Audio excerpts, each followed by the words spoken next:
Halo teman-teman semuanya, semoga dalam keadaan sehat ya. Bagaimana mantan kalian sudah punya pacar baru? Masih suntuk karena COVID? Ambo doakan semoga COVID segera hilang dan kalian segera bisa jalan-jalan ke Bukit Tinggi Sumatera Barat dan Rancak Bana. Amin. Kali ini saya akan membahas sebuah film tentang film Black Science alias Tukang Sihir, begitu. Dimana film ini berjudul The Last Witch Hunter yang tayang pada tahun 2015. Film ini disutradarai oleh bapak saya, itu Brick Eisner, dibintang oleh Vin Diesel ya, dimana kalian sudah tahu ya siapa dia, yaitu si botak bintang utamanya Fast and Furious, kalian pasti tahu lah pokoknya. Baik, untuk menjawab rasa penasaran kalian, duduklah dengan nyaman, siapkan cemilan, siapkan tisu, naikkan setting celana kalian, pasang handsfree dan tambah dah.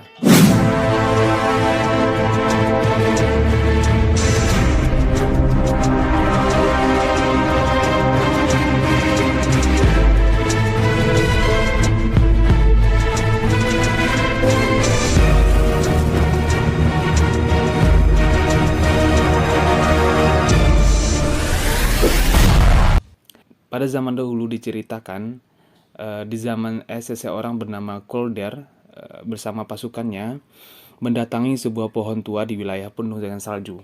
Mereka adalah para pemburu ratu penyihir, di mana ratu penyihir tersebut penunggu di sebuah pohon besar ya. Sampai di sana, mereka mendapati hadangan dari prajurit ratu penyihir tersebut. Dengan sebilah pedang logam api miliknya Calder, ia bisa melukai dan mengalahkan ratu penyihir tersebut. Sehingga dibunuhlah ratu tersebut dengan beberapa tusukan dan sabetan. Jadi singkat cerita, sebelum ratu tersebut mati, Calder sempat dikutuk oleh ratu tersebut, yaitu akan hidup selamanya dan hidup dalam kesendirian. Kemudian ratu tersebut baru mati. Dan selanjutnya kita akan melihat di sebuah pesawat yang ditumpang oleh Calder sedang menghadapi cuaca ekstrim, yaitu berupa badai dan petir. Ia merasa ada sesuatu yang janggal di sini. Kemudian ia berjalan menelusuri kursi penumpang pesawat dan mencari seseorang. Ternyata memang ada di pesawat itu seseorang yang membawa berupa jimat. Melalui jimat itu ternyata penyihir bisa memanipulasi cuaca sehingga se-ekstrim ini. Jimat tersebut lalu dihancurkan dan cuaca kembali normal. Dan selanjutnya kita akan melihat Calder yang memiliki seorang pengawal ya, yaitu bernama Dolan 36, di mana di sini diperankan oleh Michael Chance. Artinya selama hidupnya sudah ada 36 generasi pengawal setia dalam hidupnya untuk berburu penyihir. Dolan 36 berencana akan pensiun di sini karena dia umurnya yang sudah begitu tua dan ingin Calder didampingi oleh orang yang lebih muda. Dolan 36 telah menemukan anak muda sebagai Dolan 37, di mana di sini diperankan oleh Elijah Wood. Ia merekomendasikan ke Calder sebagai pengganti dirinya.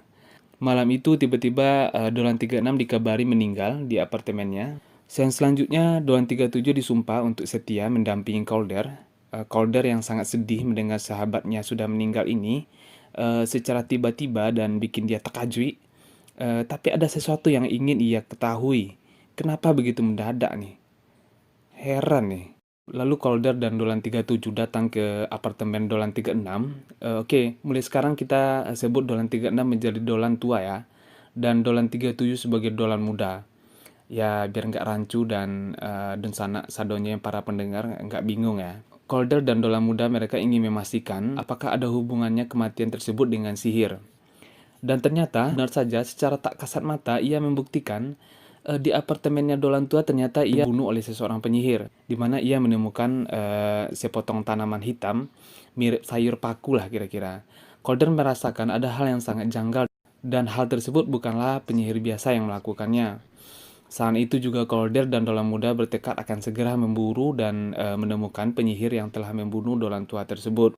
Dan selanjutnya ia menemui seseorang penyihir buta bernama Klesinger. Di sebuah toko makanan, ia menanyakan terkait tanaman hitam yang ia temukan. Penyihir ini tidak tahu, tapi menurut dia, benda itu berasal dari penyihir masa lampau yang begitu berbahaya. Setelah mencari tahu lebih dalam, ternyata Dolan tua tidaklah mati. Ia hanya dikutuk oleh seorang penyihir. Untuk menyelamatkannya, Calder harus membunuh penyihir tersebut, maka Dolan tua akan kembali bisa hidup. Calder dan Dolan Muda punya waktu 2 hari untuk menyelamatkan Dolan Tua ini. Oke, selanjutnya kita akan melihat Calder mendatangi sebuah bar. Pemilik bar bernama Clue diperankan oleh Ross Leslie dan temannya Miranda. Mereka tampak panik karena kedatangan Calder. Mereka tahu Calder sangat ditakuti sebagai sang pemburu para penyihir di muka bumi ini. Clue mengingatkan barnya akan segera tutup. Mas, maaf mas, tutup mas. Lalu Calder mengutarakan maksud kedatangannya, yaitu ia membutuhkan ramuan ingatan. Dengan setengah terpaksa, Clue meracik ramuannya. Kemudian Calder menelannya dan tiba-tiba ia masuk ke alam mimpi. Ia melakukan perjalanan mimpi. Kemudian ia tersadar dengan tangan sudah terbogol nih. Di depannya ada seseorang yang berjenggot gemuk, ia bernama Belial. Ya, dia adalah seorang penyihir. Kemudian ia berusaha melepaskan borgolnya. Kemudian mereka saling berkelahi. Di sini Calder kalah karena ia digiring dan dijebak ke alam mimpi. Bayangan yang tidak nyata sehingga hampir saja ia membunuh Clue di sini. Kemudian Belial membakar bar miliknya Clue. Kemudian ia kabur melalui lantai dengan akar tanaman hitam yang pernah Calder temukan di apartemen Dolan Tua. Calder berusaha kembali menangkap Belial, tapi ia terlambat. Ia hanya bisa menarik baju penyihir itu dan mendapati secarik bajunya di sisa serpian tanah. Ternyata itu adalah sisa tanah kuburan. Suatu ketika, Clue tiba-tiba diserang oleh penyihir dan ditarik ke alam yang sangat mengerikan. Ternyata itu adalah mimpi. Kasian deh lo. Calder dan Dolan Muda kembali menyelidiki penyihir yang menyerang di bar Clue kemarin. Clue dan Calder ingin kembali membuat ramuan ingatan lagi. Clue butuh Snowdonia Hawkwind dicampur ke ramuan ingatan. Akan tetapi, barang tersebut hanya ada bersama temannya yaitu Miranda. Lalu mereka segera ke rumah Miranda. Clue dan Calder tidak menemukan Miranda maupun barangnya. Maksudnya jangan salah paham dulu ya, di sini barang siapa dulu. Calder mencurigai sesuatu di tempat tersebut. Ternyata di sana Miranda sudah tewas mengenaskan di taman belakang rumahnya. Saat itu juga Belial menelpon tiba-tiba mengatakan yang terlambat ia mati dalam kondisi ketakutan sendiri tanpa bantuan siapapun. Clue lalu menangis dan Calder menenangkan. Ia berjanji akan berusaha membalas penyihir yang membunuh Miranda. Mereka kebingungan hendak kemana lagi mencari barang tersebut. Calder punya usul untuk pergi ke penyihir tua, teman lamanya yang cukup berbahaya, di mana temannya ini yang hidup di masa Perang Dunia beberapa puluh tahun yang lalu. Sensi ini kita akan melihat sebuah tempat para pragawati cantik menampilkan berbagai bentuk busana yang indah. Lalu Calder dan Clue menemui ketua ajang busana. Clue memperhatikan dalam-dalam para model cantik tersebut, ada bayangan aneh di wajah mereka semua. Sampai ke ketua penyihir itu, ia sambil berbasa-basi perlahan membakar sesuatu di depan, lalu mengeluarkan asap. Calder terbawa ke dalam nirwana yang sesungguhnya tidaklah nyata itu. Di sebuah alam lain bertemu dengan putri dan istrinya. Dengan kekuatan perjalanan mimpi Clue, ia berusaha menyadarkan dan segera membangunkan Calder dari dunia mimpinya. Bang, bangun bang. Calder perlahan digiring dan dibawa oleh bodyguard perempuan penyihir itu. Ia terbangun dan menghajar mereka semua. Penyihir tersebut menjelaskan dia hanya membantu Belial untuk mengumpulkan tanah kuburan. Dia hanya mengambil sedikit saja. Setelah memperoleh informasi itu, lalu mengambil permata di kalung penyihir itu dan Clue menghancurkan batu tersebut. Dan penyihir itu kembali menjadi tua dan jelek. Dan selanjutnya penyihir buta diserang oleh Belial, membuatnya tersesat di dunia hitam dan gelap gulita. Belial tidak suka ia membantu Calder dalam usaha memburu para penyihir dan mengutuk temannya itu. Calder dan Clue pergi ke sebuah tempat di mana ia bisa mengenang kejadian masa lampau dari Calder, yaitu tentang ratu penyihir yang ia bunuh dan sejarah lainnya. Tapi Calder ingin sekali mengingat lebih jauh lagi di masa lalunya. Di sini ia meminta bantuan ke Clue dengan kelebihannya yaitu perjalanan mimpi untuk melihat masa lalunya yang tidak sanggup lagi ia ingat. Apakah ada hubungannya antara teman yang dikutuk, tanaman hitam, dan penyihir Belial? Lalu mereka berdua berfokus dengan kemampuan. Mereka berpegangan, telapak tangan Clue di depan dada Calder lalu menutup mata. Mereka masuk ke dunia masa lalunya Calder. Ia bertemu dengan putri dan istrinya di nirwana yang indah serta di akhir duduk tak berdaya di atas pusara. menandakan itu adalah makam anak dan istrinya. Seperti adegan di awal film, dia itu di bawah pohon besar tua, dan adegan membunuh ratu penyihir yang menyisakan kobaran api yang menghanguskan pohon tua itu. Clue dan Calder kembali menelusuri pohon yang penuh dengan puing sisa kobaran api tersebut. Menyisakan di depan mata mereka kejadian masa lalu, Calder yaitu 800 tahun yang lalu. Calder melihat tubuhnya sendiri yang sudah hangus terbakar dan jasad ratu penyihir yang menyisakan puing-puing dan masih tertancap sebilah pedang di perutnya. Ia kembali melihat apa yang dilakukan rekan-rekannya setelah ia hangus terbakar dan matinya ratu penyihir itu. Ia diselamatkan karena masih ada tanda-tanda kehidupan. Di antara mereka bernama Dolan melihat jantung dari ratu penyihir itu masih berdetak. Ia ingin menghancurkan jantung tersebut. Secara bersamaan, Calder sangat tersiksa menahan rasa sakit. Tapi demi kehidupan Calder yang sudah ia kutuk, maka jantung tersebut disimpan oleh Dolan satu tersebut agar Calder tetap hidup. Dolan 1 menyimpan jantung ratu penyihir itu hingga Dolan 36. Di sanalah Calder menyadari ratu penyihir itu betul-betul belum mati. Suatu saat pasti akan hidup kembali. Dan ia menyadari itu. Kenapa Dolan 36 alias Dolan tua, sahabatnya diserang dan disiksa hingga dikutuk? Ya tujuannya merampas jantung ratu penyihir tersebut agar dapat hidup kembali. Oh begitu. Scene selanjutnya kita melihat penyihir buta sedang terkapar tak berdaya di sebuah batang pohon besar. Di sana sudah ada penyihir gemuk berjenggot alias Belial. Lalu di kakinya disirami dengan tanah kuning, yaitu tanah kuburan yang syarat dengan tanaman hitam seperti tanaman pakis itu. Kemudian di tanah itu dilobangi dan dikuburkan jantung ratu yang dicurinya dari Dolan tua. Ya, 800 tahun ia menunggu hal ini. Ia menjadikan tumbal penyihir buta itu untuk membangkitkan kembali sang ratu penyihir mereka. Calder marah besar kepada Dolan muda bahwa sesungguhnya ia mengetahui pencurian soal jantung ratu tersebut dari Dolan tua. Dolan muda hanya menjawab bahwa Dolan tua ada rencana untuk menghancurkan sendiri jantung tersebut agar pekerjaan Calder berakhir. Karena selama ini tidak ada akhir bagi Calder soal penyihir akibat kutukan ratu penyihir kepadanya. Dan selanjutnya Calder sudah mengetahui apa yang terjadi di sebuah pohon di mana kembalinya sang ratu itu. Ia masih melihat penyihir buta tersebut menjadi tumbal. Tiba-tiba ia diserang oleh penyihir Belial. Kemudian ia berhasil membunuhnya dengan sebilah pisau. Lalu penyihir itu mati. Kita di sini melihat ratu penyihir perlahan lahir kembali dalam jasad penyihir buta tersebut, memegang jantung Calder dan menghempaskannya ke tiang besi di sebuah tower Telkomsel tak jauh dari situ, sehingga bahunya tembus oleh besi. Di sini kita bisa mengetahui sebetulnya ia dikutuk ada alasannya, yaitu keabadian itu hanyalah milik sang ratu. Ia hanya membawa keabadian sang ratu hingga hari ini. Kelak dengan keabadian Calder, ia sang ratu akan tetap bisa dibangkitkan lagi. Calder berusaha menyerang balik ratu tersebut. Ratu itu pergi menghilang tiba-tiba.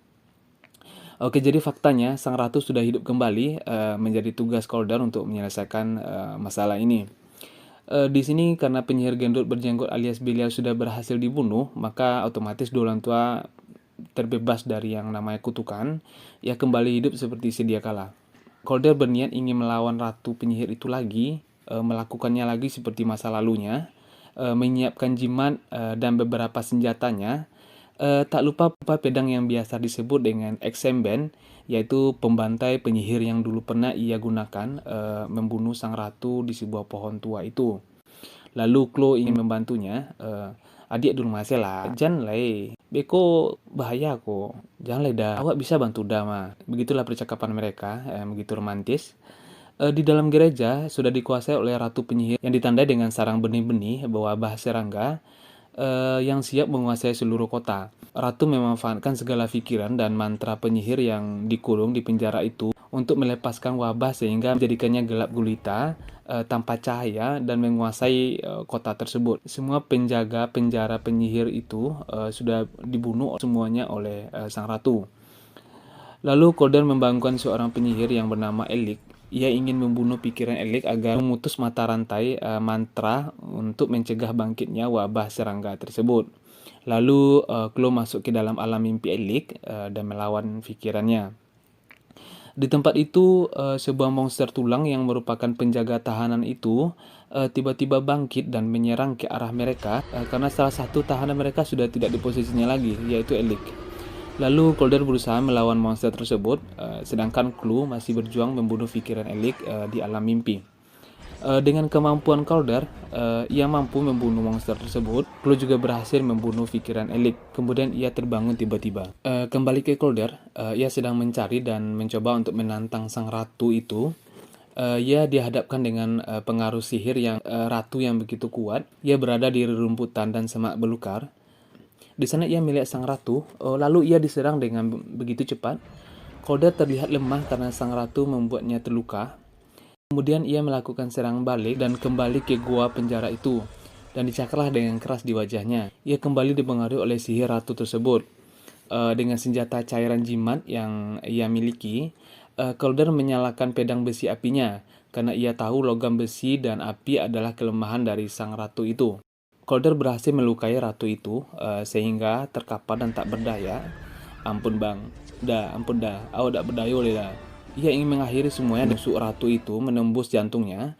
Kemudian tiba-tiba ia dihentikan oleh Dola Muda. Bersamanya ia menyekap Clue yang hendak dibunuh. Jika ia membunuh sang ratu dengan pedangnya, maka Clue akan mati di tangannya. Lalu Dola Muda menembak Calder yang tak sekuat sebelumnya. Ia tumbang tak berdaya. Sang ratu pun bangkit lagi dan menghampiri Clue. Kemudian ia memanfaatkan pikiran Clue sebagai sang pejalan mimpi itu untuk dapat terhubung dan menyambung mata rantai penyihir di penjara itu. Mantra kembali terdengar untuk membangkitkan wabah serangga hingga membuat gelap kota dan menguasai kota. Wabah pun muncul keluar membuat gelap alam kota, bertanda sang ratu menguasai seisi kota. Lalu Dolan Muda, Pajak Rambia itu dibunuh oleh ratu tanpa kasihan. Sungguh pengkhianatan yang tidak ada faedahnya sama sekali. Di alam mimpinya, Calder tiba-tiba dibangunkan oleh anak dan istrinya dan diminta untuk bangkit. Dah jago leda, sahur, sahur, sahur. Setelah mereka berpelukan hangat, anak dan istrinya lalu pergi. Ia terbangun melihat Clue dibawa pergi oleh sang ratu penyihir itu. Lalu Calder memasukkan jimat yang dia dapatkan di pesawat waktu itu ke dalam genangan air. Efeknya dapat memanipulasi cuaca, lalu datanglah hujan badai dan petir di tempat itu. Calder dengan cepat menghujamkan pedangnya di antara sambaran petir, sehingga di pedang itu muncullah api, lalu dapat membunuh ratu itu untuk selamanya. Film pun tamat. Oke, di film ini kita melihat kemampuan seorang Calder alias Vin Diesel. Kalian mungkin sudah tahu bagaimana Vin Diesel ini selama ini yang kita kenal, yaitu jago banget. Lain hal yang saya suka dari film ini yaitu sosok ratu penyihir yang berhasil membuat saya takjub. Artinya dari segi karakter dan secara visual dan acting yang cukup sukses ya, karena di saat saya melihat yang pertama saya cukup merinding, cukup takjub. Walau secara keseluruhan ratu penyihir ini tidak menunjukkan kemampuannya secara brutal, misalnya membantai atau merusak kehidupan manusia begitu. Tapi oke lah, cukup menghibur bagi kalian yang penggemar berat dengan Vin Diesel ataupun yang berhubungan dengan sihir-sihiran seperti ini. Oke, demikian dulu yang udah share cerita film pada hari ini. Semoga dapat menghibur kalian semua. Pesan udah untuk hari ini untuk kalian semua. Jika kamu benar-benar mencintai wanita itu, ketuk pintu rumahnya, ajak ngobrol bapaknya, dan nyatakan secara terus terang bagaimana keinginanmu. Karena orang tua butuh yang sungguh-sungguh, dan seorang wanita hanya butuh kepastian. Tambuh cek dah.